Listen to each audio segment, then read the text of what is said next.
இந்த ஆடியோவில் ஒரு கேள்வி இருக்கு. அந்த கேள்விக்கு உரிய பதில்கள் உங்க வாழ்க்கையை மாற்ற போகுது. இது சரியான பதிவு. உங்க வாழ்க்கையில் உங்க வாழ்க்கையை மாற்றணும், உங்க தீர்ப்புகளை சாய்ப்பா மாற்றணும்னு முடிவு பண்ணியிருக்காரு.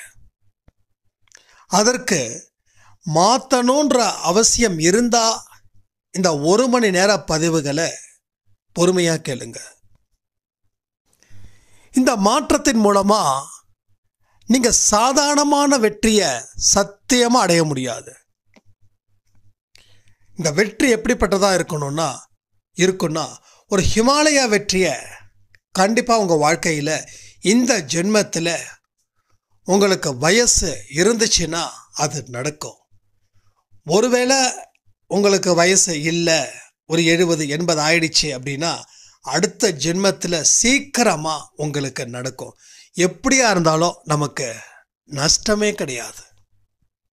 ஒரு ஆடியோவை கேட்கும் போதும் சாய்பாட்ட கண்களை மூடி இந்த பதிவுகள் எனக்கானதுன்னு நம்பிக்கையோட கேட்டு இந்த ஆடியோவை லைக் பண்ணி இதில் கேட்க வேண்டிய அத்தனை கேள்விகளுக்கும் பதில்களை சொல்லி உங்க வாழ்க்கையோட ஆட்டத்தை நீங்க ஆரம்பிக்கலாம்.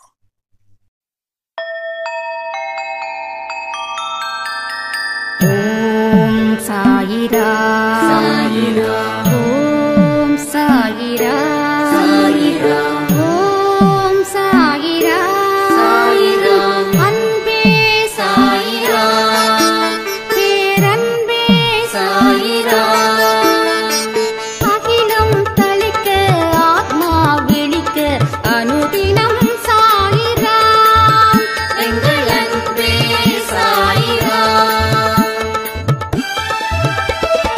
ஒன்றே இறைவன், ஒன்றே பூமிக்கென்றும் சாயிரா, சரணம் சாயிரா, நன்றே செய்து வாழ்வோம், நாம் ஒன்றே செய்து வாழ்வோம், அன்பே சாயிரா.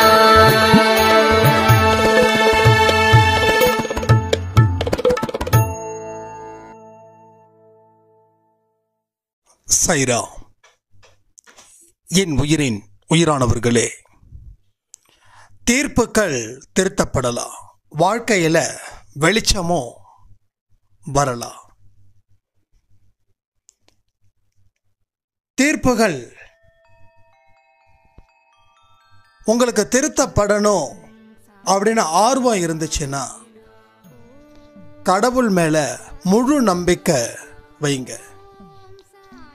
இல்லை பரவாயில்ல, என் வாழ்க்கை இப்படியே போகணும் அப்படின்னு நீங்கள் முடிவு பண்ணிட்டா இதை பற்றி நீங்கள் கவலைப்படாமல் உங்கள் வேலைகளை தொடர்ந்து செய்யுங்க. மாற்றத்தை ஏற்படுத்துவதும் ஏற்படுத்தாதவதும் உங்கள் கையில் இருக்கு. என் வாழ்க்கையில் தீர்ப்புகள் மாற்றப்படணும்னு நான் நினைக்கிறேன். அதற்கு தகுந்த மாதிரி என் வாழ்க்கை பாதையை நான் மாற்றி அமைக்கிறேன். ஸோ நீங்களும் மாற்றி அமைச்சிங்க, உங்கள் தீர்ப்புகள் 100% திருத்தப்படும். உங்களுக்கு கடவுள் எழுதிட்டாரு. என்ன தெரியுமா?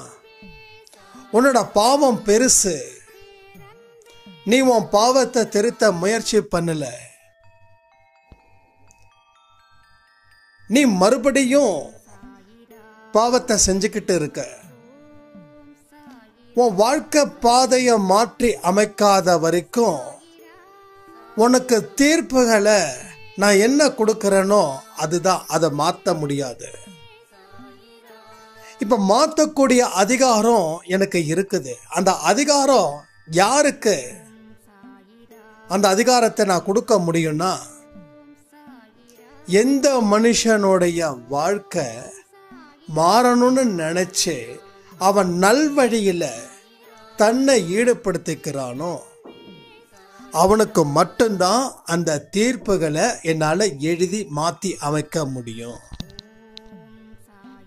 அவருக்கு அந்த அதிகாரத்தை கடவுளுக்கு இருக்குது. அந்த அதிகாரம் அவருக்கு இருக்குது. யாராலையும் அந்த அதிகாரம் கொடுக்கப்படாது. அவரா எடுத்துக்கிட்டாரு அந்த அதிகாரத்தை. ஏன்னா அவரு நீதியின் பக்கம் நிற்கிறவர், அநியாயத்தோட பக்கம் நிற்க மாட்டாரு.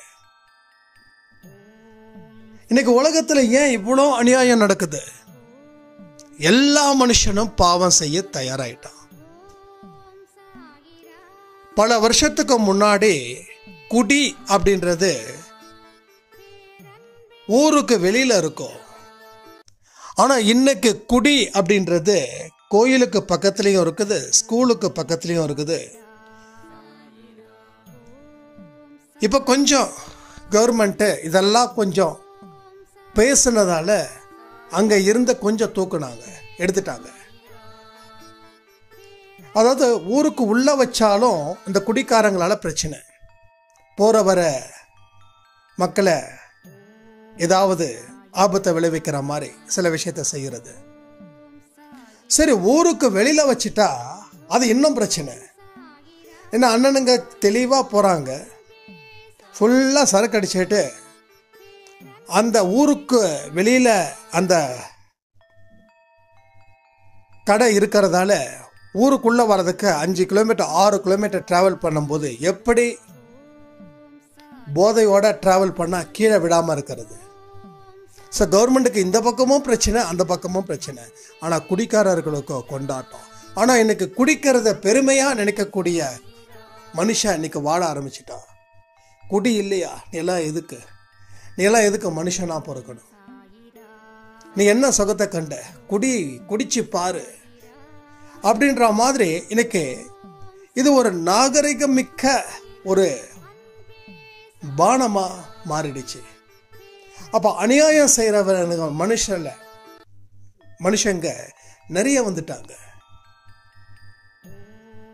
இப்ப அந்த அநியாயம் செய்யறவன் எப்ப திருந்துறான் தெரியுமா?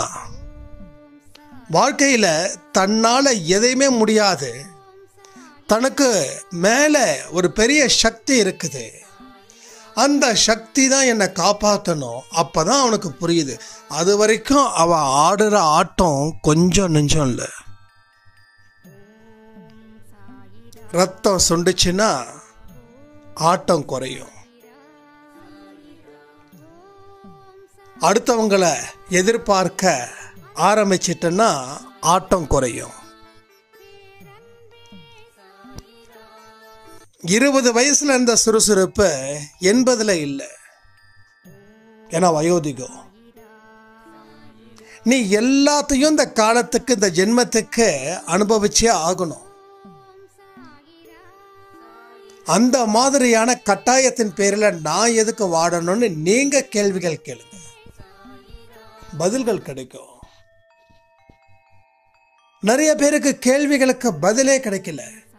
ஆனா உங்களுக்கு கிடைக்குதுன்னா நீங்க அவங்கள விட கொஞ்சம் புண்ணியம் செஞ்சதால, அவங்க அந்த புண்ணியமும் செய்யாத இருக்கிறதால அவங்களுக்கு எந்த கேள்விக்கும் பதில்கள் இல்லை. ஆனா உங்களுக்கு இந்த பதில்கள் இருக்குது. அப்ப பதில் கிடைச்சதுக்கு அப்புறமும் நம்ம வாழ்க்கை பாதையை மாத்தலைன்னா யார் பொறுப்பாக முடியும்? அப்ப எப்படி தீர்ப்புகளை மாத்தி எழுத முடியும்? சோ எத்தனை பேருக்கு தீர்ப்புகளை மாத்தி எழுதணும் அப்படின்னு நினைக்கிறீங்க? கமெண்ட் பண்றீங்களா? என்னோட வாழ்க்கைய, என்னோட தலையெழுத்த என் சாயப்பா எனக்கு மாத்தி எழுதணும், நான் தயாரா இருக்கேன். இன்னமும் எனக்கு மாத்தி எழுதல அப்படின்னு சொல்றவங்களும் கமெண்ட் பண்ணுங்க. இப்பதான் மாத்தி எழுதிக்கிட்டு இருக்கிறாருன்ற உணர்வு எனக்கு இருக்குதுன்றவங்களும் கமெண்ட் பண்ணுங்க. எனக்கு மாத்தி எழுதிட்டாரு அப்படின்னு சொல்றவங்களும் கமெண்ட் பண்ணுங்க. ஏன்னா 3 விதத்துல நம்ம தெரிஞ்சுக்கலாம். இன்னமும் எழுதலையா? இப்பதான் உங்களை ஸ்கூல்ல சேர்க்கிறாங்க. எழுதிக்கிட்டு இருக்கிறீங்களா? சாரி, எழுதிக்கிட்டு இருக்காரா? இப்பதான் நீங்க படிச்சுக்கிட்டு இருக்கீங்க, இன்னும் படிப்பு முடியல. எழுதி முடிச்சுட்டாரா? படிப்பு முடிஞ்சிடுச்சு. சரி, தீர்ப்பு எழுதி முடிச்சிட்டாருன்னா ஒரு மனுஷனோட வாழ்க்கை எப்படி இருக்குன்றதை நான் சொல்கிறேன். இதை வச்சு நீங்கள் எந்த கிரேடில் இருக்கீங்கன்னு பார்த்துக்கோங்க. ஏ கிரேடா, பி கிரேடா, இல்லை சி கிரேடா?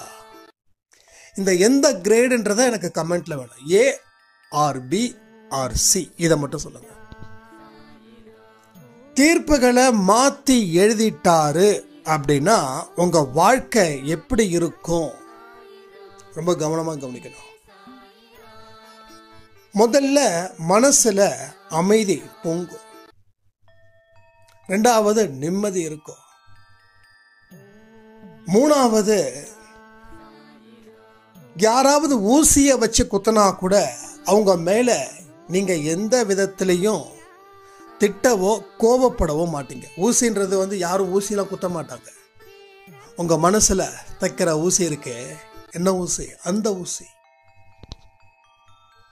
உங்கள் மன ரீதியாக காயப்படுத்துகிறவங்க, அது உங்களுக்கு ஒரு துளி கூட ஃபீல் ஆகாது. துளிக்கு துளிக்கு துளின்னு ஒன்று சொல்லுவாங்க தெரியுமா? ஒரு மைக்ரோ மேக்ரோ, அந்த அளவில் கூட உங்களுக்கு எந்த விதத்திலையும் ஒரு டிஸ்டர்பன்ஸ் இருக்காது.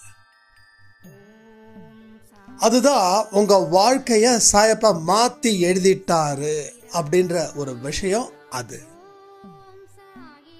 எல்லாமே இயல்பாக இருக்கும். உங்களை மதிக்கிறவனும் மதிக்காதவனும் ஒரே மாதிரியாக நீங்கள் பார்ப்பீங்க.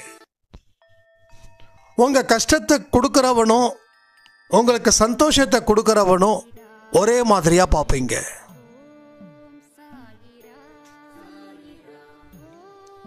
பழைய சோறு சாப்பிட்டாலும், நல்ல தடைப்படலான விருந்து சாப்பிட்டாலும் ஒரே மாதிரியான மனநிலையில் சாப்பிடுவீங்க. ஏன்னா உங்களுக்கு தெரியும், நாக்கில் மட்டும்தான் ருசி, மற்றபடி தொண்டைக்கு கீழே ருசி தெரியாது. இதெல்லாம் ஸோ இந்த மாதிரி பலதை சொல்லிக்கிட்டே போகலாம். இதுக்கே 10 ஆடியோ கொடுக்கணும். நான் இதோட முடிச்சுக்கிறேன். சி கேட்டகரி இப்படி. இப்போ நீங்கள் சி கேட்டகரியில் இருக்கீங்க அப்படின்னா சி அப்படின்னு ஒரு வார்த்தையை ஒரு ஆன்சராக பண்ணுங்க. பி கேட்டகரியில் எப்படி இருக்கும் அப்படின்னா, சந்தோஷம் வரும்போது பயங்கர ஹாப்பியாக இருப்போம். துக்கம் வரும்போது பயங்கர சோகமாக இருப்போம். ஆனால் அந்த துக்கத்தில் இருந்து நாம் அடுத்த கட்டத்துக்கு போயிடுவோம். அதாவது இதெல்லாம் நடக்க தானே செய்யும், நடந்து தானே தீரும். புரியுதா உங்களுக்கு? இது எழுதிக்கிட்டு இருக்கிறது. கடவுள் எழுதிக்கிட்டு இருக்காருன்னா நீங்கள் படிச்சுக்கிட்டு இருக்கீங்கன்னு அர்த்தம். இப்போ இந்த இடத்துல நீங்கள் நிறைய தப்புகள் செய்யலாம். ஆனால் அந்த தப்பை திருத்திக்கவும் நீங்கள் செய்வீங்க. நிறைய தப்பு செய்வீங்க, ஆனால் நிறைய திருத்திக்கவும் செய்வீங்க. புதுசாக ஒரு விஷயத்தை கற்றுக்கிட்டா நம்ம கண்டிப்பாக தப்பு செய்வோம். யாருமே புதுசாக ஒரு விஷயத்தை கற்றுக்கிட்டா தப்பு செய்யாமல் இருக்கவே முடியாது. ஏன்னா ஒரு புதுசாக லேர்ன் பண்ணுறீங்க. உங்கள் லேர்னிங் எதுவாக இருக்கலாம். ஃபார் எக்ஸாம்பிள் குக்கிங்காக இருக்கலாம். எடுத்த உடனே கரெக்டான அளவில் சாம்பாருக்கு உப்பு, காரம், மிளகாத்தூள், புளி, பருப்பு, அதோட பதம், இது எடுத்த உடனே தெரியாது. 10 சமையலை நீங்கள் கெடுத்தாதான் 11வது சமையல் வரும். அப்போ தப்பு செய்வது இயற்கை, அதை திருத்திப்பதும் இயற்கையாக நினைப்பீங்க. அப்போ இயல்பான ரீதியில் இருப்பீங்க. அப்போ இந்த தப்புக்கு நான் தான் காரணம், கொஞ்சம் கவனமாக இருக்கணும் அப்படின்ற ஒரு மனநிலை உங்களுக்கு வரும். இதுதான் மெச்சூரிட்டி, மைண்ட் மெச்சூரிட்டின்றது. உங்களுக்கு யாராவது உங்களுக்கு எதிராக செயல்பட்டா பூகம்பமாக வெடிப்பீங்க, அதுக்கப்புறம் சாந்தமாக மாறுவீங்க. ரொம்ப இன்ட்ரெஸ்டிங்காக இருக்கும். இந்த பி கேட்டகரியில் அளவுக்கு அதிகமாக கோபம் வரும், ஆனால் உங்களை யாருமே கூல் பண்ண மாட்டாங்க. ஸோ நீங்களாக கூல் ஆவீங்க. ஏன்னா வாழ்க்கையை பற்றி நீங்கள் படிக்கிறீங்க. இது எனக்கு நடக்கும், எனக்கு மட்டும் இல்லை, மனுஷனாக பிறந்த அத்தனை பேருக்கும் இது நடக்கும். தப்புக்கு சப்போர்ட் பண்ண மாட்டீங்க, தப்புக்கு சப்போர்ட் பண்ண மாட்டோம். அந்த தப்பு செஞ்சிட்டோன்றதை ஒத்துப்போம், ஒத்துக்கிட்டு அதை திருத்த முயற்சி பண்ணுவோம், திருத்தி வாழ முயற்சி பண்ணுவோம், அதில் வெற்றி அடைவோம். அதில் வெற்றி அடைஞ்சதால மறுபடியும் தப்புகள் செய்யும்போது அதை அக்செப்ட் பண்ணிப்போம். ஆனால் பழைய தவறை செய்ய மாட்டோம். புதுசாக நம்ம லேர்ன் பண்ண சில மிஸ்டேக்ஸ் நடக்க தான் செய்யும். தெரிஞ்சே பண்ணக்கூடிய தவறுகள் இது கிடையாது. தெரிஞ்ச யாரும் தப்பு பண்ணக்கூடியவங்க ஏலையும் வர முடியாது, பிலையும் வர முடியாது, சிலையும் வர முடியாது. ஸோ அவங்க இன்னும் பிறக்கவே இல்லைன்னு வச்சுக்கலாம். அவங்களாம் ஒரு தாயோட வயிற்றில் கருவாக இருக்காங்கன்னு வச்சுக்கலாம். ஸோ நம்ம வந்து pre KG and school studies, college studies B category, C category வாழ்க்கை கேட்டகரி. நீ படித்ததை அத்தனையும் கற்றுக்கிட்டு எல்லாத்தையும் சாந்தமாக போகிறது சி. பியில் இருக்கக்கூடிய நெருக்கடியும் இருக்கும், அதற்கு தகுந்த தளர்வும் இருக்கும். ஸோ வெற்றியும் ஹாப்பியாக ஃபீல் பண்ணுவோம், தோல்வியை ரொம்ப கஷ்டமாக எடுத்துக்கிட்டு அதிலிருந்து சட்டுன்னு மீண்டு வருவோம். யானை கீழே விழுந்துட்டா எந்திரிக்கிறது ரொம்ப கஷ்டம், ஆனால் குதிரை கீழே விழுந்தா சட்டுன்னு எந்திரிச்சிடும். இது ஒரு ஃபேமஸான ஒரு டைலாக்ஸ். இது வந்து ரஜினி சார் வந்து பேசியிருப்பாங்க. நான் யானை இல்லை குதிரை அப்படின்னு. அவருக்கு ஒரு பெரிய ஃப்ளாப்பாக இருக்கும் மூவியில். அது என்ன மூவி சரியாக தெரியல. இந்த யானை குதிரை இந்த என்னது நம்ம மறந்தாலும் இந்த சோசியல் மீடியாவில் வந்துக்கிட்டே இருக்குது இல்லையா? ஸோ அதை வச்சு தான் நான் சொல்கிறேன். ஏன்னா எல்லாருக்கும் இதை பொது தானே. எங்கேயாவது யானை சட்டன் எந்திரிச்சிருமா, இல்லை குதிரை எந்திரிக்கிறது லேட் ஆகுமா? It's a common. அது போல தான் இந்த இடத்துல பி கேட்டகரியில் இருக்கிறவங்க குதிரை கீழே விழுந்தா சட்டுன்னு எந்திரிப்பாங்க. சி கேட்டகரியில் விழவே மாட்டாங்க. அதுக்காக விழாம இருக்க போறது இல்லை. விழுந்தாலும் நின்னுகிட்டே இருந்தாலும் ஒரே மாதிரி மனநிலை, அவங்கள பிரிச்சு பார்க்கவே முடியாது. C category C. So B கேட்டகரியில குதிரையா மட்டும்தான் இருப்பாங்க, யானையா இருக்க மாட்டாங்க. ஆமா விழுந்த எந்திரிச்ச என்ன பிரச்சனை, நான் சால்வ் பண்ணிக்கிறேன், கடவுள் இருக்கா.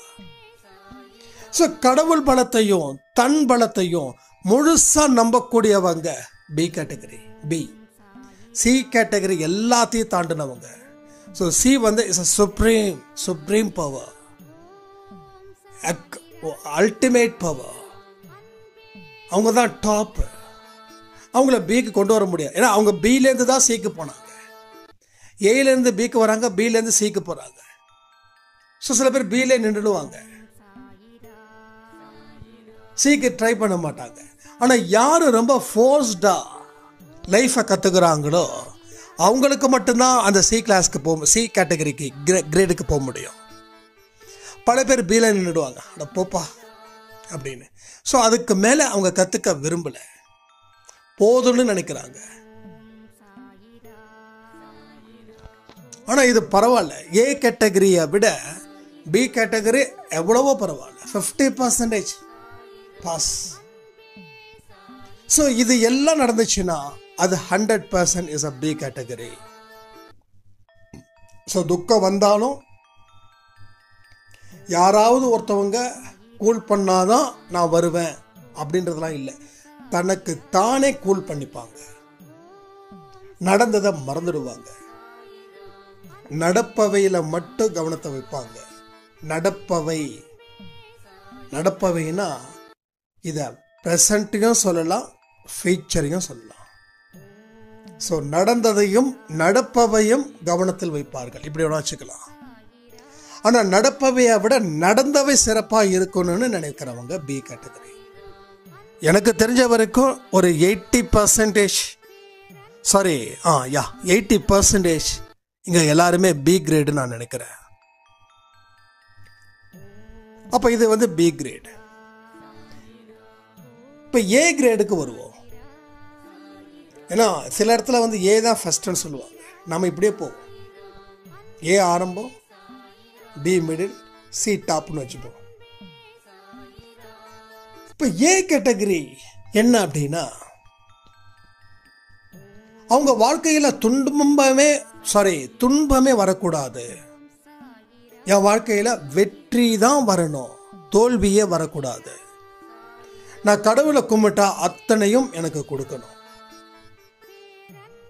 ஒரு சின்ன தோல்வியை கூட ஏத்துக்க மாட்டாங்க.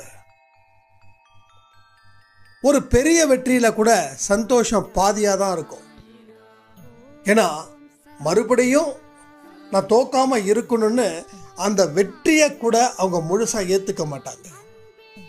இப்படியே நடந்துட்டா பரவாயில்ல, அப்பவே நீங்க வீக்கா இருக்கீங்கன்னு அர்த்தம். அப்ப இப்படியே நடக்காதுன்னு உங்க மைண்டுக்குள்ள நீங்க ஒரு விஷயத்த வச்சிருக்கீங்கன்னு அர்த்தம். சில பேர் அந்த ஏ கேட்டகரியில வெற்றியை பயங்கரமா கொண்டாடுவாங்க. இனி எல்லாமே வாழ்க்கையில சாதிச்சிட்டப்பா. அவங்களுக்கு என்னன்னா, அவங்க எதிர்பார்த்தது கிடைச்சிடுச்சுன்னா அதுக்கப்புறம் எந்த முயற்சி பண்ண மாட்டாங்க. முயற்சி பண்ணலன்றதுக்காக மறுபடியும் தோல்விகளை வரும், மறுபடியும் பழைய வாழ்க்கையை ஆரம்பிப்பாங்க. இவங்க ஏ கேட்டகரி. ஒரு நாள் அவங்களுக்கு நம்பிக்கை வந்துடுச்சுன்னா அடுத்த நாள் அவங்களுக்கு அவநம்பிக்கை ஏற்படுத்துச்சுன்னா அந்த அவநம்பிக்கை தான் நமக்கு கொடுக்கப்பட்டதோ அப்படின்னு மனுஷனையும் திட்டுவாங்க, கடவுளையும் திட்டுவாங்க. இவங்க ஏ கேட்டகரி. இவங்களுக்கு துன்பங்கள் வந்துடுச்சுன்னா யாராவது ஒருத்தவங்க மோட்டிவ் பண்ணிக்கிட்டே இருக்கணும், மோட்டிவேஷன் கொடுத்துக்கிட்டே இருக்கணும், என்கரேஜ் பண்ணிக்கிட்டே இருக்கணும். இல்லைன்னா தனக்கு யாருமே இல்லை அப்படின்ற ஒரு புலம்பல்கள் இருக்கும். அண்டு இவங்க பார்க்கறது, இவங்க கேட்கறது, இவங்க பேசுறது, இவங்க எண்ணங்களில் ஓடுறது அதிகப்படியா நெகட்டிவிட்டி. இந்த நெகட்டிவிட்டி இருக்கிறதால அடிக்கடி உடம்பு சரியில்லாம போகும், மனசும் சரியில்லாம போகும். மனசு சரியில்லாம இருக்கிறதால தான் உடம்பு சரியில்லாம போகுது. இவங்க ஒரு நாள் அட்ராக்டிவா இருப்பாங்க. அட்ராக்டிவ்னா அவங்களுக்கு அவங்க அட்ராக்டிவா இருப்பாங்க, மற்றவங்கெல்லாம் ரொம்ப சிறப்பா இருக்கீங்க அப்படின்னு சொல்லுவாங்க. ஆனா அடுத்த நாள் இவங்க இருக்கிற இடம் தெரியாமலே இருப்பாங்க.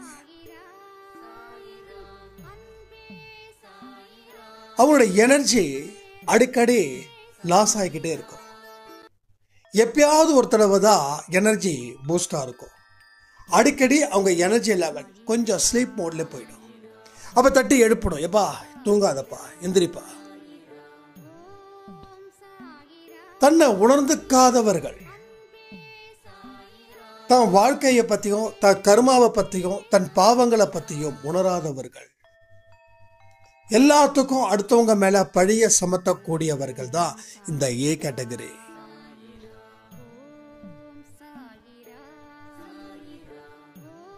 மற்றவங்களை பார்த்து பொறாமைப்படக்கூடியவர்கள், தனக்கு எதுக்கும் தான் எதுக்குமே தகுதி இல்லாதவனு தன்னை தானே திட்டிக்கக்கூடிய மனிதர்கள் ஏ. இவங்க 100% மார்க்கில் 80% வெறுப்போட தான் இருப்பாங்க. ஏன்னா அவங்களையே வெறுக்கிறாங்க. அப்போ அவங்களோட அவுட்புட் எப்படி இருக்கும்? நாம நல்லதை சாப்பிட்டா வாழலாம், விஷத்தை சாப்பிட்டா எப்படி வாழ முடியும்? அப்போ என்ன உள்ள போகுதோ அதுதான் வெளியில வருது. உள்ள போகாதது எதுவும் வெளியில வரல. உள்ள என்னெல்லாம் போகுதோ அதுதான் வெளியில. அப்போ விஷத்தை சாப்பிட்டா உள்ளுக்குள்ள இருக்கக்கூடிய உயிர் வெளியில வந்துடுது. இவங்க தான் ஏ. 24 மணி நேரமும் புலம்பல்கள், அழுகைகள், கண்ணீர், துன்பம், விரக்தி, அது மூலமா கிடைக்கக்கூடிய நோய் நொடிகள், இது மூலமா இவங்களுடைய சுற்றுப்புறத்தில் இருக்கக்கூடிய மனிதர்களை அவங்களுடைய நெகட்டிவ், இந்த ஒட்டுமொத்த நெகட்டிவும் அவங்களுக்கும் அவங்க குடும்பத்துக்கும் சேர்ந்துக்கிட்டே இருக்கும். ஏன்னா குடும்பத்தில் ஒருத்தவங்க கூட மாறணும் அப்படின்னு இப்போ வரைக்கும் நினைக்கல. அதனால தான் என் பொண்ணுக்கு பிரச்சனை, என் பையனுக்கு பிரச்சனை, என் மருமகனுக்கு பிரச்சனை, என் மருமகளுக்கு பிரச்சனை, என் வீட்டுக்காரர் பிரச்சனை, என் மனைவி பிரச்சனை, மாமனார் பிரச்சனை, மாமியார் பிரச்சனை, நாத்தனார் பிரச்சனை, நண்பர்கள் பிரச்சனை, பிரச்சனை பிரச்சனை பிரச்சனை பிரச்சனை பிரச்சனை பிரச்சனை பிரச்சனை. இவங்க அதிகமாக சொல்லக்கூடிய வார்த்தை இந்த பிரச்சனை தான். ஒன்றும் இல்லை, ஒரு நல்ல விஷயத்துக்கு யாராவது நம்மக்கிட்ட கேட்குறாங்கன்னு வச்சுக்கோங்க. அப்போ நம்ம என்ன பேசுகிறோம் தெரியுமா? அதெல்லாம் ஒன்றும் பிரச்சனை இல்லை, முடிச்சிடலாம். அது என்ன பிரச்சனை? ஒன்றும் ப்ராப்ளம் இல்லைங்க, நாங்கள் ரெடி பண்ணி கொடுக்குறோம். ஒன்றும் பிரச்சனை இல்லை, நீங்கள் எப்போ வேணாலும் வரலாம். ஒன்றும் பிரச்சனை இல்லை, நான் எப்போ வேணாலும் உங்களுக்கு காசு கொடுப்பேன். ஒன்றும் பிரச்சனை இல்லை, நீங்கள் மெதுவாக கொடுங்க. இது எதுக்கு? ஏன் அந்த மோசமான வார்த்தை உள்ள வருது? இது எல்லாருக்குமே ஒரு நாளைக்கு அந்த வார்த்தைகளை எனக்கு ரொம்ப கஷ்டமா இருக்கும். அன்பேசாயில் ஆடியோ கொடுக்கும்போது இந்த பிரச்சனை, துன்பம், கடன், கண்ணீர், வேற நான் எப்படி நான் கூட சொல்ல முடியும்? எதை வச்சு நான் சொல்ல முடியும்? அப்போ வேற வழி இல்லாம தான் நான் சொல்றேன். நாம எல்லாரும் புரிஞ்சுக்கணுன்றதுக்காக தான் அந்த வார்த்தையை நான் சொல்ல வேண்டிய ஒரு கட்டாயம் எனக்கு இருக்கு. ஓகே, அப்ப நீங்க எந்தெந்த நெகட்டிவிட்டியை அதிகமாக யூஸ் பண்றீங்களோ அதை நீங்க குறைக்க முயற்சி பண்ணணும். ஆனா அந்த ஏ கிரேட்ல இருக்கிறவங்க எப்ப பார்த்தாலும் எனக்கு அங்க ஒரு பிரச்சனை, அங்க ஒரு பஞ்சாயத்து, அங்க வம்புக்கு இழுத்தாங்க, இங்க பிரச்சனை பண்ணாங்க, அங்க பிரச்சனை பண்ணாங்க, என்னமோ உலகத்துல இவர் தான் எல்லாத்தையும் சால்வ் பண்றவர் மாதிரி தன்னை தான் ஒரு பெரிய அத்தனை பிரச்சனையை தீர்க்கக்கூடியவரா இவர் தன்னை உருவகப்படுத்தி வெளியில சொல்லி சொல்லி சொல்லி சொல்லி கடைசியில் என்ன ஆகுது? சொன்ன அத்தனையும் திருப்பி இந்த மனுஷனுக்கே திரும்புது. சில பேர் என்ன பண்ணுவாங்க? தன்னை உயர்ந்த இடத்துல காட்டிப்பாங்க. தன்னாலதான் எல்லாத்தையும் மாற்ற முடியும், திருத்த முடியும். அதனால சும்மா கதை அடின்னு அடிப்பாங்க. நான் அப்படி, நான் இப்படி, எல்லாருடைய பிரச்சனையை தீர்க்கறதுக்குள்ளே போதும் போதும்னு ஆயிடுதுன்னு அப்படியே மிகப்பெரிய அளவில் சொல்லுவாங்க. ஆனால் திருப்பி ஒட்டு மொத்தமாக இவர் என்னென்னலாம் சொன்னாரோ அது அத்தனையும் வந்து தாக்கும். யாரு தேவையில்லாத விஷயத்துக்கு பிரச்சனை, அதை நான் தீர்த்தேன், இதை நான் தீர்த்தேன்னு சொல்கிறாங்களோ அவங்களுக்கு திருப்பி அவங்கள அது தாக்கிட்டு போய்கிட்டே இருக்கும். ஸோ என்ன உள்ள எடுக்கிறோமோ அதுதான் வெளியில் வருதுன்னு நான் சொன்னேன் இல்லையா? அதுதான். ஸோ நல்லா யோசிச்சு பாருங்க, எத்தனை பேர் இந்த கேட்டகரியில் வரீங்க? நீங்கள் ஏவா, பியா, இல்லை சியா? ஆனால் ஒரு விஷயத்தை தெளிவாக சொல்கிறேன், இந்த விஷயம் உங்கள் காதுக்குள்ள போயிருக்குது. இதை எல்லாராலையும் பார்க்க முடியாது. என்ன தமிழில் சொல்கிறாங்கன்னு நினைக்கிறீங்களா? எஸ், சில விஷயங்கள் இது எல்லாருமே கேட்டால் நல்லா இருக்கும்னு தோணும். ஆனால் என் மைண்டுக்குள்ளே ஒன்று தோணும், இது எல்லாராலையும் நிச்சயமாக கேட்க முடியாது. சில பேருக்கு இன்னமும் கர்மா வசூல் பண்ண வேண்டிய விதங்கள்லாம் இருக்குது. இப்போ நான் இந்த ஆடியோவை சொல்கிறேன், இந்த ஆடியோவில் நீங்கள் என்ன கிரேடுன்னு நீங்கள் பார்க்குறீங்க. உங்களுக்குள்ள ஒரு சுய பரிசோதனை நடக்குது, சுய கேள்விகள் கேட்குறீங்க, அதுக்கு உண்டான சுய பதில்களும் உங்களுக்கு சாயப்பாக்கிட்டேருந்து கிடைக்குது. அப்போ நீங்கள் உங்கள் வாழ்க்கையை மாற்றணும் அப்படின்னு முயற்சி பண்ணுறீங்க. முயற்சி பண்ணால் உங்கள் வாழ்க்கை மாறும், தீர்ப்புகளும் திருத்தப்படலாம். ஆனால் அந்த ஆனான்ற ஒரு தானே ப்ராப்ளமாக இருக்குது. அப்போ அதற்கு நாம் தகுதி இருந்தால் மட்டும்தான் அது நமக்கு கிடைக்கும். ஒரு பெரிய டிபார்ட்மெண்ட் ஸ்டோருக்கு போகிறோம், நம்ம பட்ஜெட்டுக்கு தகுந்த மாதிரி பொருள் வாங்குறோம். இன்னொருத்தவங்களும் வராங்க, அவங்க பட்ஜெட்டுக்கு தகுந்த மாதிரி பொருள் வாங்குறாங்க. நாம் ஒரு 5000 ரூபாய்க்கு, 5000க்கு மொபைல் இல்லையா, ஒரு 8000க்கு மொபைல் வாங்குறோம். இன்னொருத்தவங்க 40,000க்கு மொபைல் வாங்குறாங்க. ஸோ இவனுக்கு தகுதி காசு 40,000, நமக்கு தகுதி காசு 8,000. அப்போ அந்த 40,000 ரூபாய் இருந்தா நாமளும் அவங்கள மாதிரி கார் வாங்கலாம், மொபைல் வாங்கலாம். அப்ப நாம இந்த மாதிரியான விஷயங்களை கேட்கணும் அப்படின்னா நமக்கு அந்த கொடுப்பனை இருந்தால் மட்டுமே நடக்கும். ரெண்டாவது, மாறணும்னு முயற்சிகள் நம்ம செய்யறோம் இல்லையா, அது முழு அளவில் இருந்தால் மட்டும்தான் அந்த முயற்சி செய்து அது மூலமாக உழைப்பு கொடுத்து அது மூலமாக நம்ம வெற்றி அடையவும் முடியும். இல்லைன்னா ஒண்ணுமே இல்லை.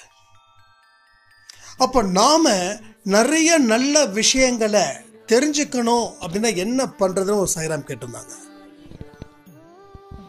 நான் நிறைய நல்ல விஷயங்களை தெரிஞ்சுக்கணும், அப்பதான் என் வாழ்க்கை மாறும், அது எனக்கு தெரியுது. ஆனா நல்ல விஷயங்களை நான் எங்க போய் தெரிஞ்சுக்கிறதுன்னு கேட்டாங்க. இந்த கேள்விக்கு நான் உங்களுக்கு இந்த கேள்வியை கேட்கிறேன், உங்களால என்ன பதில் சொல்ல முடியும்? நல்ல விஷயங்கள் உங்க காதுக்கு வரணும்.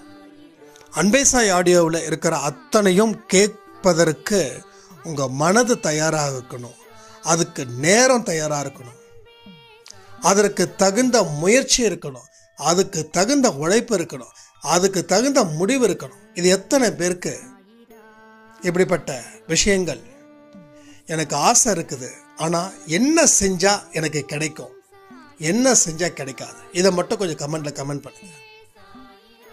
இட்ஸ் வெரி ஈஸி, நான் சொல்லிடுறேன், வெரி வெரி ஈஸி. இனிமேல் என்ன பண்ணலான்னா ஒரு அன்பே சாய் ஆடியோ கேட்கும்போதும் ஒரு கேள்வியோட அந்த பதிலை முடிப்போம். அடுத்த நாள் அந்த பதிலோட அந்த ஆடியோவை தொடங்கலாம். ஓகே?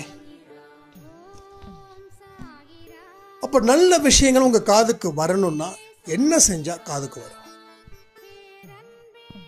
நான் சொல்றேன், நல்ல விஷயங்கள் உங்களுக்கு வரணும்னா ஒரே விஷயம், நீங்க நல்லதை மட்டுமே செய்யணும், நல்லதை மட்டுமே நினைக்கணும், நல்லதை மட்டுமே கேட்கணும். ஸோ நல்லது செஞ்சா, மனசு நல்லது கொண்டு வந்தா எல்லாமே ஆட்டோமேட்டிக்கா நீங்க உங்களுக்கு வரும். இதை தாண்டி நல்ல மனிதர்களும் உங்களுக்கு பாதுகாப்பு வளையமா இருப்பாங்க. யாரு? நல்ல மனிதர்களும்.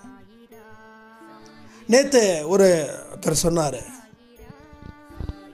அவர் சொன்னது சாயப்பா சொன்ன வார்த்தையா நான் நினைக்கிறேன்.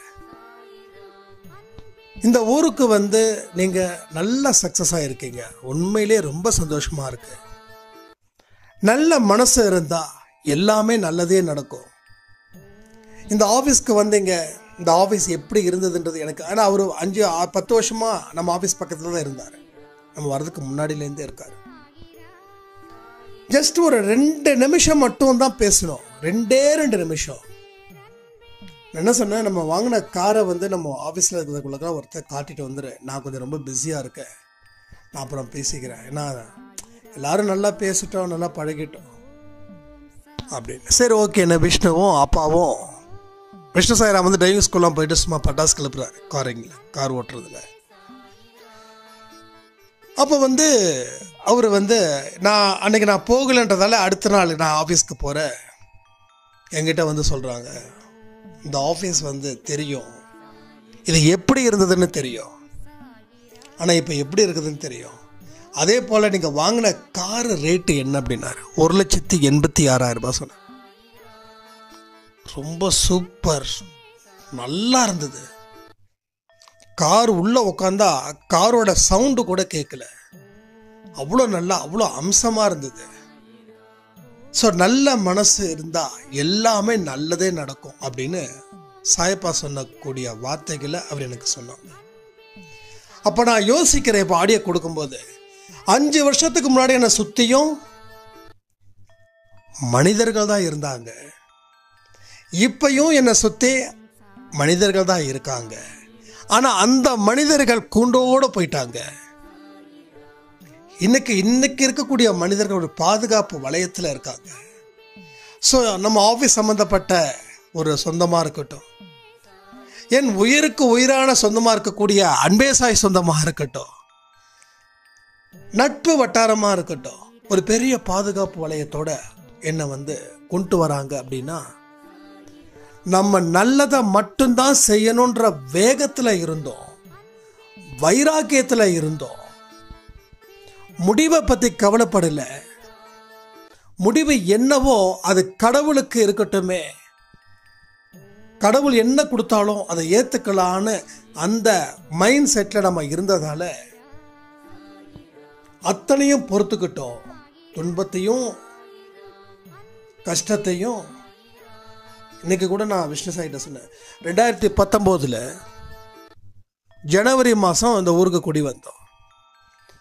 ஏப்ரல் மாதத்தில் 2019 ஏப்ரலில் வீட்டுக்கார அம்மா 10:30 மணிக்கு ஃபோன் பண்ணி நைட்டு, தம்பி வீட்டு வாடகை முடிஞ்சால் கொடுங்கப்பா, இல்லைன்னா காலி பண்ணிவிடுங்க. ஏன்னா நீங்கள் ஒரு மாதம் வாடகை அடுத்தடுத்த மாதம் வாங்குறதா இருக்குது. அப்போ ஒரு மாதம் பெண்டிங்கில் காட்டுது. நாங்களும் பேங்க்குக்கு லோன்லாம் போட்டு தான் இந்த வீடை கட்டியிருக்கோம்.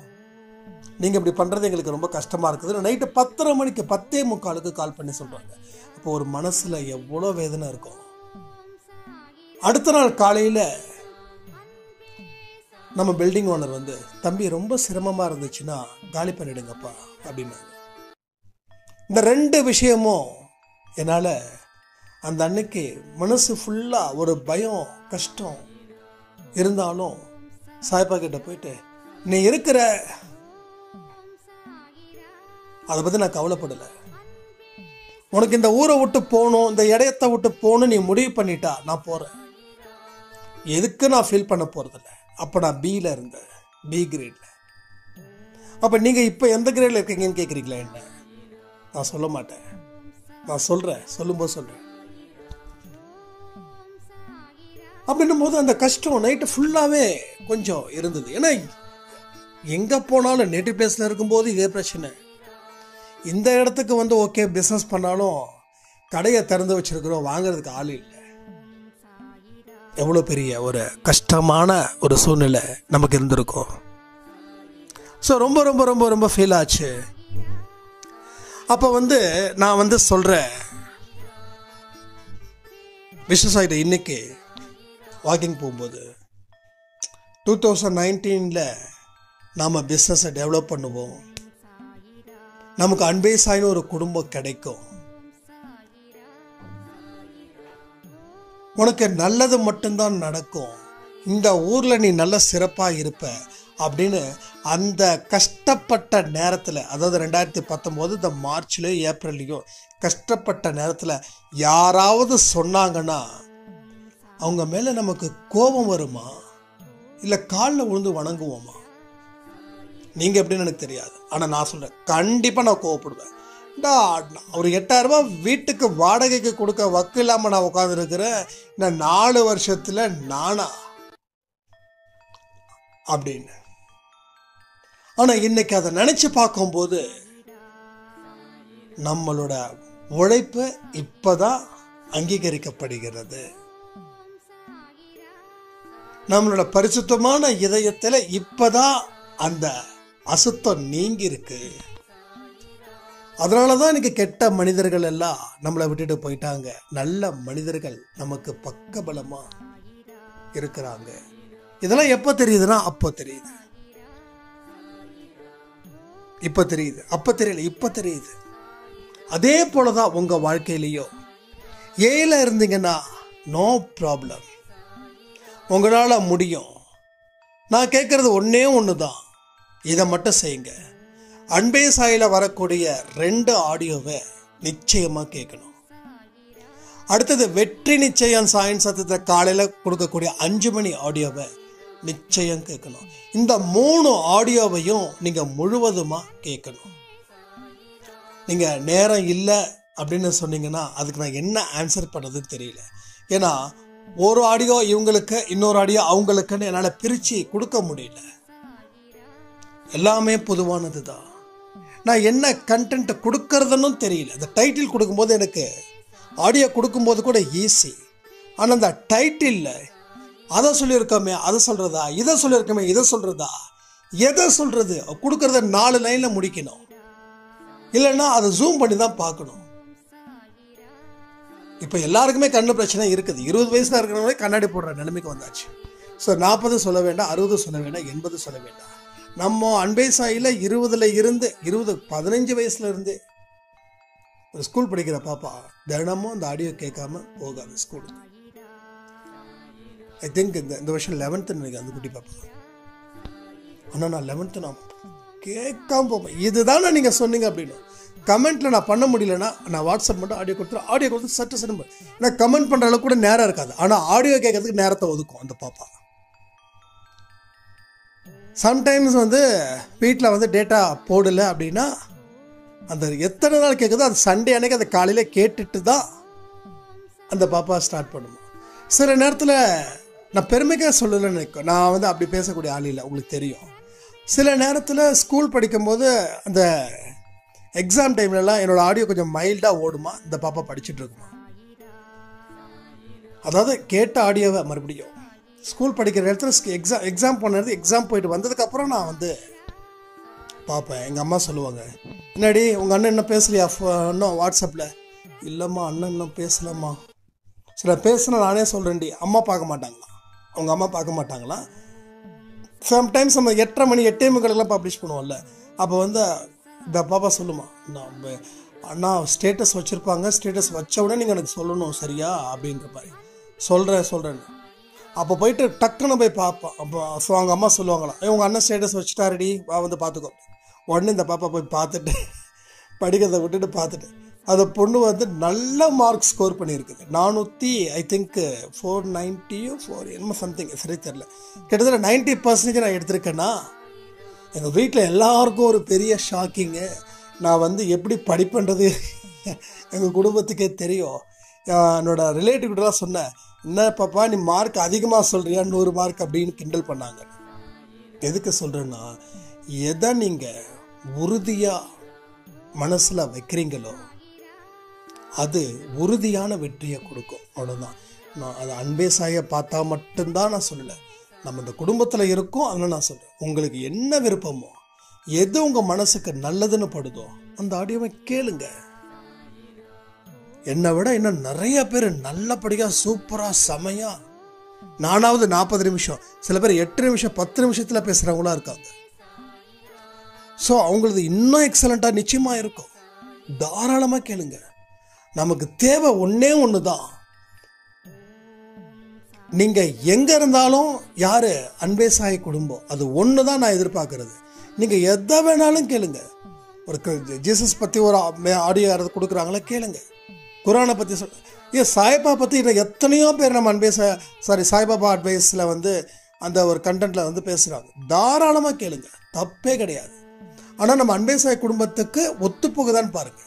இன்னும் இந்த சில பேர் விரதம் இருக்கிறது, அதை பற்றி இதை பற்றிலாம் கொஞ்சம் உங்கள் இஷ்டம், நான் வந்து சொல்லலை. ஆனால் சாய்ப்பா சொன்னதை மட்டும்தான் நீங்கள் பேசுகிறேன்.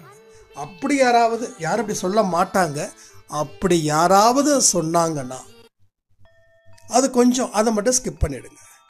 ஸோ இப்படிப்பட்ட சூழ்நிலையை நம்ம உருவாக்கி நம்ம வாழ்ந்த வாழ்க்கை எப்படி தெரியுமா இருக்கும், நிச்சயமாக சொல்கிறேன், நம்ம சீக்கிரம் வந்துடலாம். ஆக மொத்தம் நாம் முயற்சி செய்தால் வெற்றி பெறலாம் அப்படின்னு நீங்கள் நினைக்கணும். முயற்சி செஞ்சால் மட்டும்தான் வெற்றி பெற முடியும்னு நினைக்கணும். முயற்சி ஒன்று தான் நம்ம வாழ்க்கையில் லட்சியத்தை அடைய முடியும் அப்படின்னு நம்ம நினைக்கணும். ஸோ முயற்சியை தாண்டி வேற எதை செஞ்சாலும் அது நமக்கு நிரந்தரமான தீர்வு ஆகாது. ஒருத்தவங்க உதவி செய்கிறாங்க அப்படின்னா சந்தோஷம், உண்மையில சந்தோஷம், ரொம்ப ஹாப்பி. ஃபார் எக்ஸாம்பிள், இன்னைக்கு ஒரு 10,000 ரூபாய் நான் வந்து ஒருத்தங்க கிட்ட கேட்குறேன், கடனாக கொடுங்க, ரொம்ப அர்ஜென்ட்டு, ரொம்ப எமர்ஜென்சி அப்படின்னு. அவங்களும் 10,000 கொடுக்குறாங்க. காசு வாங்கின உடனே எனக்கு அளவில்லாத சந்தோஷம். நான் யாருக்கு நன்றி செலுத்துகிறேன்? கொடுத்தவனுக்கு நன்றி செலுத்துகிறேன், கடவுளுக்கு நன்றி செலுத்துகிறேன். இது மாதிரி என்னோட நன்றி உணர்ச்சி மாறிக்கிட்டே இருக்குது, அதிகரிச்சுக்கிட்டே இருக்குது. கடவுள் மாதிரி எனக்கு வந்து கொடுத்தாருப்பா அப்படின்னு நம்ம நினைக்கிறோம். கடவுள் மாதிரி கொடுத்தாரு, கடவுளை தாண்டி அவரை வணங்குவோம். ஏன்னா ஆபத்து காலத்தில் உதவி செஞ்சாங்க, நான் இல்லைன்னு சொல்லலை. ஆபத்து காலத்தில் உதவி செஞ்சாங்க. ஸோ ஆபத்து காலத்தில் தான் உதவி செஞ்சாங்க. அதுக்காக அவருக்கும் நன்றி, கடவுளுக்கும் நன்றி, இந்த படைச்ச பிரபஞ்சத்துக்கும் நன்றி, எல்லாருக்கும் நன்றி. ஆனால் அந்த உதவி எனக்கு நிரந்தரமாக இருக்குமா? அந்த நேரத்துக்கு எனக்கு திக்குச்சு சாப்பிடும்போது தண்ணி குடித்தேன், அவ்வளோதான். அப்போ தண்ணிக்கு நன்றி தான். இப்போ மறுபடியும் திக்காதுன்றது எனக்கு தெரியாது, மறுபடியும் திக்கும். அப்போ மறுபடியும் நான் தண்ணி குடிக்கணும். அப்போ உதவி எப்போ வேணாலும் தேவைப்படும், எங்கே வேணாலும் தேவைப்படும், எப்படி வேணாலும் தேவைப்படும். அப்போ அந்த உதவியை நம்ம மற்றவங்க கிட்ட வாங்கிக்கிட்டே இருந்தோம் அப்படின்னா அது நிரந்தரமாக இல்லை. ஒரு தடவை உதவி நம்ம கேட்டிருக்கோம், எந்த சூழ்நிலையில் அந்த உதவி கேட்டோம், மறுபடியும் நம்ம வாழ்க்கையில் இனி உதவி கேட்கக்கூடாது, உதவி செய்கிற அளவுக்கு நாம் இருக்கணும் அப்படின்னா நாம் என்ன பண்ணுவோம்னா உழைக்க முயற்சி பண்ணுவோம். ஏன் நம்ம உழைக்கக்கூடாது? அப்போ நம்ம உழைக்காமல் இல்லையா? நம்ம உழைக்கிறோம். ஸோ உழைச்சும் ஏன் நம்ம கையேந்தக்கூடிய நிலைமை? அப்போ உழைக்கிறது பத்தல, இல்லை உழைக்கிறதுல கவனத்தை வைக்கல, இல்லை ஒரு நாள் முழுவதும் நம்ம உழைக்கல, மாதம் முழுவதும் உழைக்கல. ஏன்னா எனக்கு வந்திருக்கக்கூடிய உழைக்கிறதுன்றது, ஒரு ஒர்க் பண்ணுறதுன்றது வாரத்தில் ஒரு நாளோ வாரத்தில் 2 நாளோ இல்லை மாதத்தில் 1 நாளோ தான் வருது. அப்போ தினமும் எனக்கு வேலை இருந்தால் எனக்கு தினமும் காசு வரும். தினமும் காசு வந்துச்சுன்னா என் குடும்பத்துக்கு அது பயன்படும். அப்படி இருக்கிற ஸ்டேஜில் நான் என்ன பார்த்துப்பேன்? என் குடும்பத்தை பார்த்துப்பேன், என் குடும்பத்தில் இருக்கக்கூடிய செலவுகளை நான் பார்த்துப்பேன், கொஞ்சம் எடுத்து வைப்பேன். இப்போ செலவுகளை சரி கட்டுற அளவுக்கு நான் சம்பாதிச்சிட்டேன். ஆனால் இது பத்துமா? பத்தாது. ஏன் பத்தாது? இன்றைக்கி இருக்கக்கூடிய செலவுகளை சமாளிச்சிட்டோம். நாளைக்கு ஏதாவது பெரிய செலவுகள் வந்துடுச்சுன்னா அதுக்கு என்ன பண்ணுவேன்? அப்போ என்ன பண்ணணும்? கொஞ்சம் சேர்த்தும் வைக்கணும். சேர்த்து வைக்கிறதே இது மாதிரி எமர்ஜென்சி டைமில் தான். சில பேர் சொல்லுவாங்க, ரொம்ப வருஷமாக சேர்த்து வச்சேன் தம்பி, ஆனால் கடைசியில் இந்த செலவுக்கு போயிடுச்சு, இதை ஃபீல் பண்ணுறாங்க. அப்போ சேர்த்து வச்சது எதுக்கு? சேர்த்து வச்சதை செலவு பண்ணுறோன்னா அப்போ அந்த சேர்த்து வச்சதை நம்ம எதுக்கோ ஒரு பயனாக இருக்கிறதுக்கு தான் செலவு பண்ணுறோம்.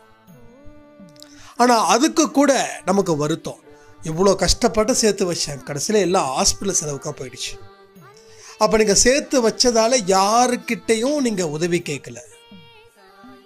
அந்த சேர்த்து வச்ச பணம் நம்ம அதுக்கு தான் நம்ம சேர்த்து வைக்கிறோம்.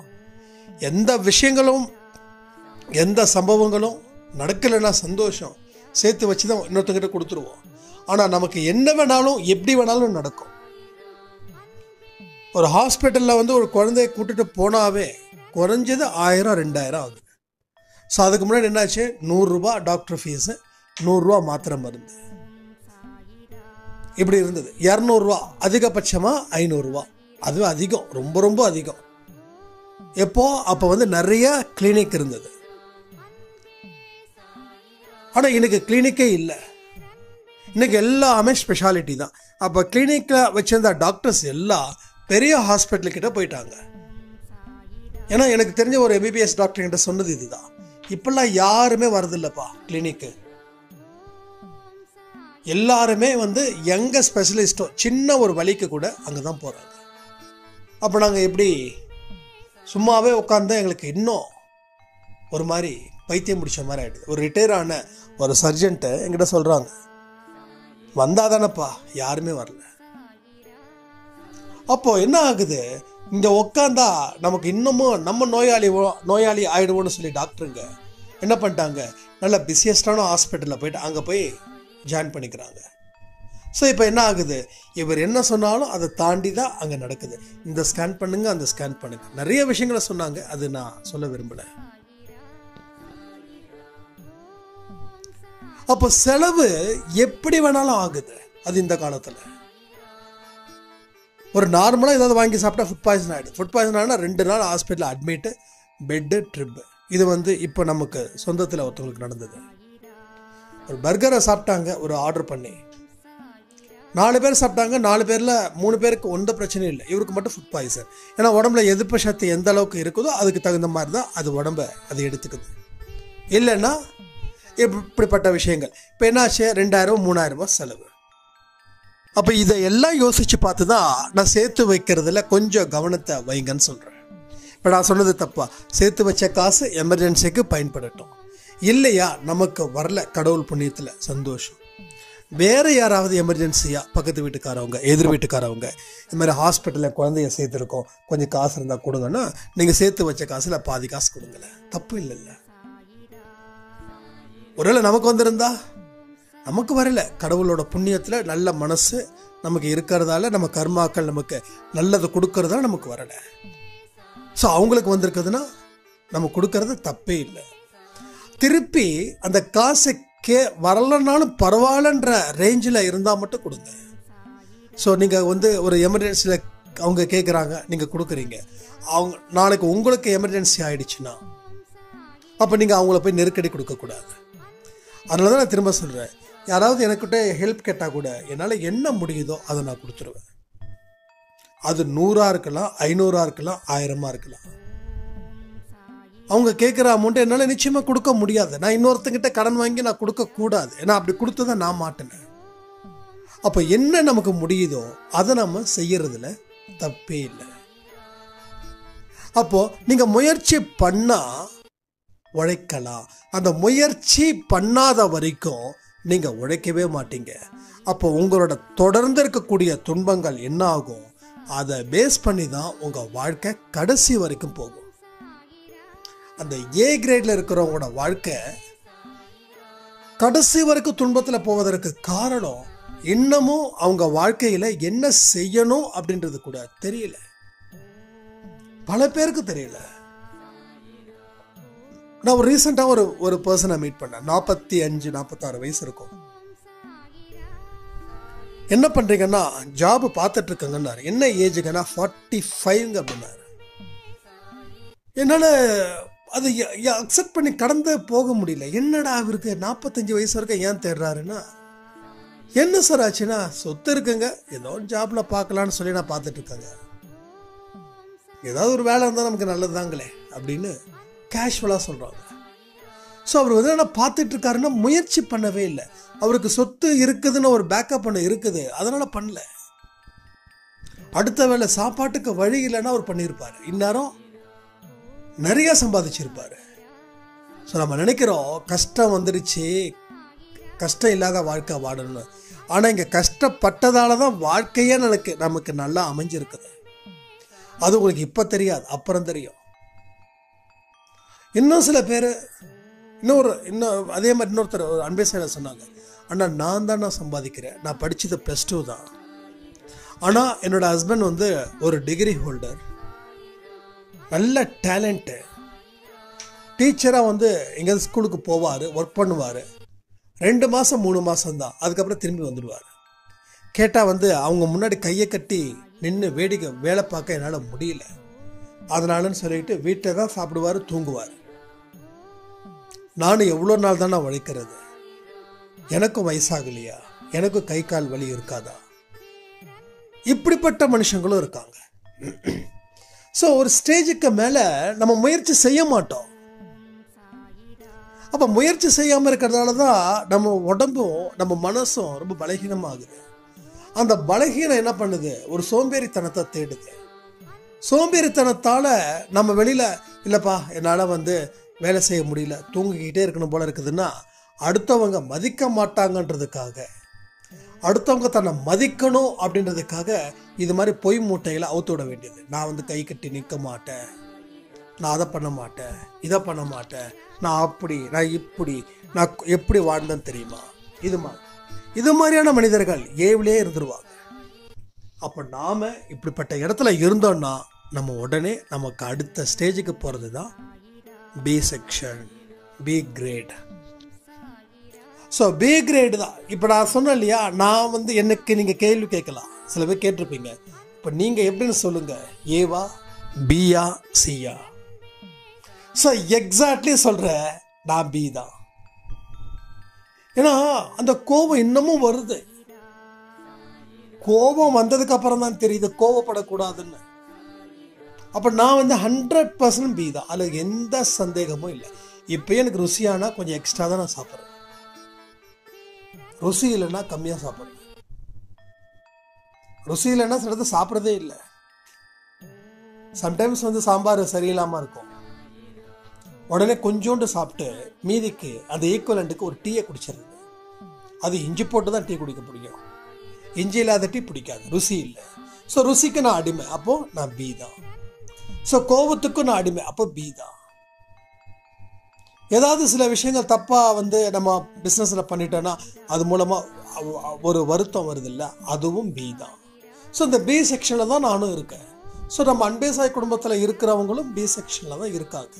ஸோ சி செக்ஷனுக்கு போகிறவங்க நிச்சயமாக அன்பே சாய் ஆடியோவை கேட்க மாட்டாங்க. ஏன்னா இது எல்லாத்தையும் கடந்து தாங்க இருக்காங்க. புரியுதா உங்களுக்கு? அப்போ நான் சொல்கிறது எல்லாமே அவங்க அதை தாண்டி வந்திருப்பாங்க. அப்போ கேட்கலாம், ஆனால் கேட்கணுன்றது கிடையாது. ஆனால் பியில் இருக்கிறவங்க ரொம்ப தெளிவாக, கூர்மையாக, ரொம்ப சிறப்பாக கேட்பாங்க. ஏல இருக்கிறவங்க கேட்கலாமே, ட்ரை பண்ணலாமே அப்படின்னு. ஸோ அப்போ அதிகப்படியான அந்த இது எங்கே நடக்குதுன்னா இந்த பியில் தான் நடக்குது.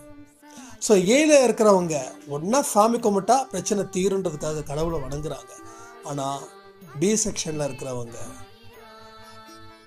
சாமியை கும்பிடணும், வாழ்க்கையை வாழணும், அதை தாண்டி முயற்சிகள் செய்யணும், சவால்களை எதிர்கொள்ளணும். இது மாதிரி பல விதமான டாஸ்க்கு அவங்களுக்கு ஆட்டோமேட்டிக்காக வந்துடும். அப்போ இந்த பியில் தான் இன்னும் பல ஜென்மத்தில் நம்ம இருப்போம். என்னைக்கு கோபமே எனக்கு இல்லை அப்படின்னு சொல்கிறாங்களோ, என்னைக்கு எனக்கு துன்பமே இல்லை அப்படின்னு சொல்கிறாங்களோ, என்னைக்கு பழைய சாப்பாட்டையும் விருந்தையும் ஒன்றா நினைக்கிறாங்களோ, பழைய சாப்பாடு என்னைக்காவது ஒரு நாள் சாப்பிட்டாலே வேலைக்காகாது, அது எல்லாருக்குமே அமிர்தம். தினமும் சாப்பிட முடியுமா? தினமும் சாப்பிடணும். என்னடா இன்றைக்கும் பழைய சோறா, நல்லா பூரி சாப்பிடலாம் போல இருக்கு, பூரி மசாலா சாப்பிடணும் போல இருக்கு, ஞாயிற்றுக்கிழமை சிக்கன் சாப்பிடணும் போல இருக்குது, ஞாயிற்றுக்கிழமை மட்டன் சாப்பிடும் போல இருக்குது, வஞ்சரம் மீன் ஞாயிற்றுக்கிழமை சாப்பிட்டா நல்லா இருக்குமே, டேஸ்ட் நல்லா இருக்குமே, போன தடவை எடுக்கலை, இந்த தடவை அந்த வாரமாவது கண்டிப்பாக நம்ம எடுத்துடணுமே. ஸோ இது எல்லாமே பி. சியில் வராது. சி பொறுத்தவரைக்கும் எல்லாமே கேஷுவல்.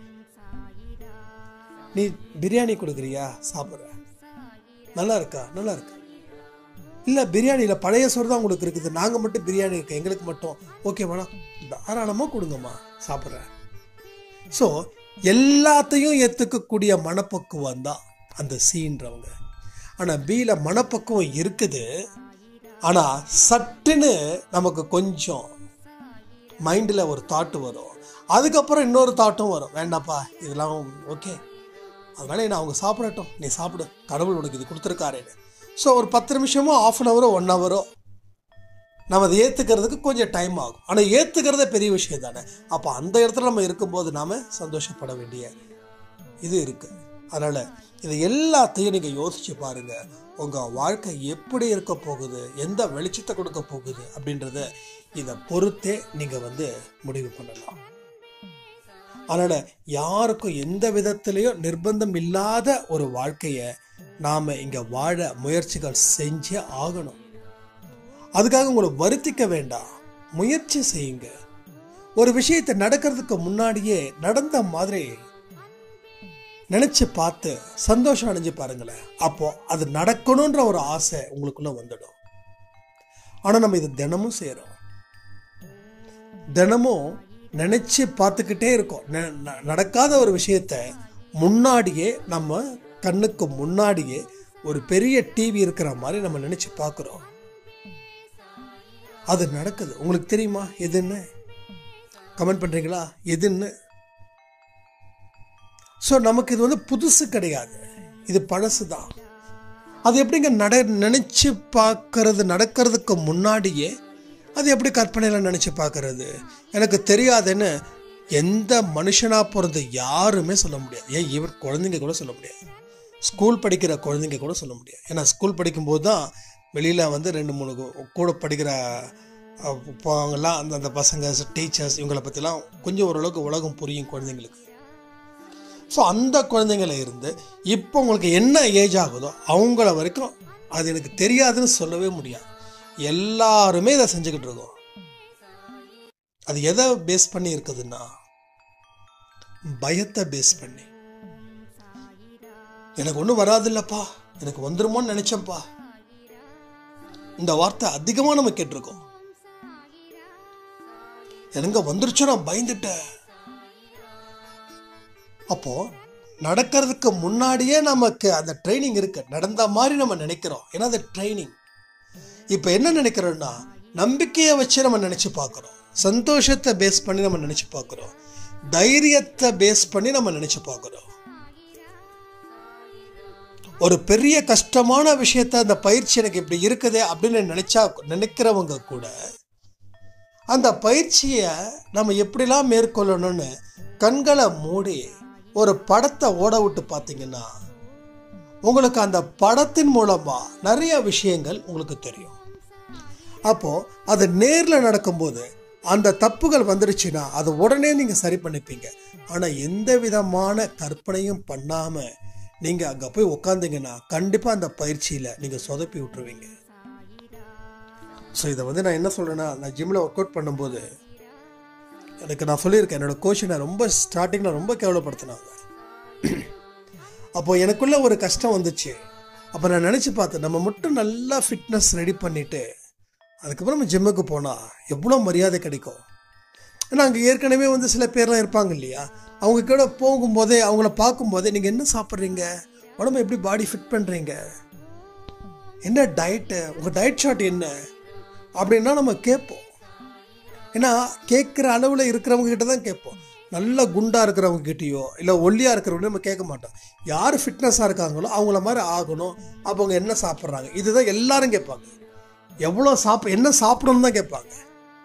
சரி, என்ன மாதிரி ஒர்க் அவுட் பண்ணிங்க, எவ்வளோ நேரம் ஒர்க் அவுட் பண்ணி யாரும் கேட்க மாட்டாங்க.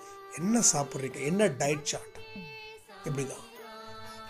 அப்போது நமக்கும் அது மாதிரி ஆகணும்னு ஆசைப்படும் போது தான் அப்படியே அந்த கற்பனை குதிரையை ஓட விடும்போது ஓகே அப்போ ஒர்க் அவுட் பண்ணணும். ஸோ ஒர்க் அவுட் பண்ண எது மாதிரி நம்ம கோச் வேறு நம்ம போனாவே அந்த பக்கம் ஒரு மாதிரி அசிங்கப்படுத்துகிறாரு அப்படின்னும் போது தான் வேறு என்ன வழி இருக்குதுன்னும் போது நம்மளோட குரு, யூடியூப் குரு போட்ட உடனே இப்படி தான் பண்ணணும். அப்போ அது அந்த வீடியோவில் ஒருத்தவங்க ஒர்க் அவுட் பண்ணுறாங்க, எக்ஸசைஸ் பண்ணுறாங்கன்னா அது நானாக நினச்சி அதை பார்ப்பேன். அப்போ என்னோட ஈஸியாக கற்றுக்க முடிஞ்சது, அதை பற்றி ஒரு நாலேஜ் கிடைச்சிது.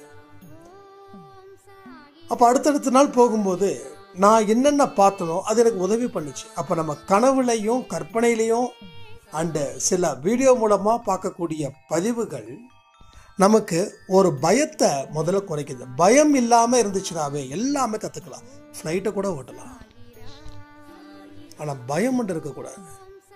இப்போ இதை பேஸ் பண்ணி தான் நம்ம வாழ்க்கையை மாற்றணுன்ற.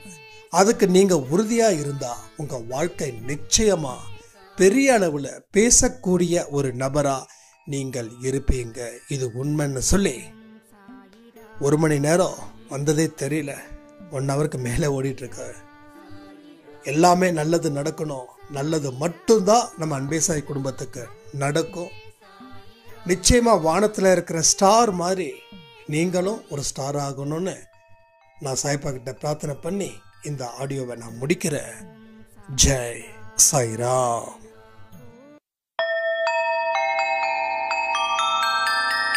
ஓம் சாயிராம்.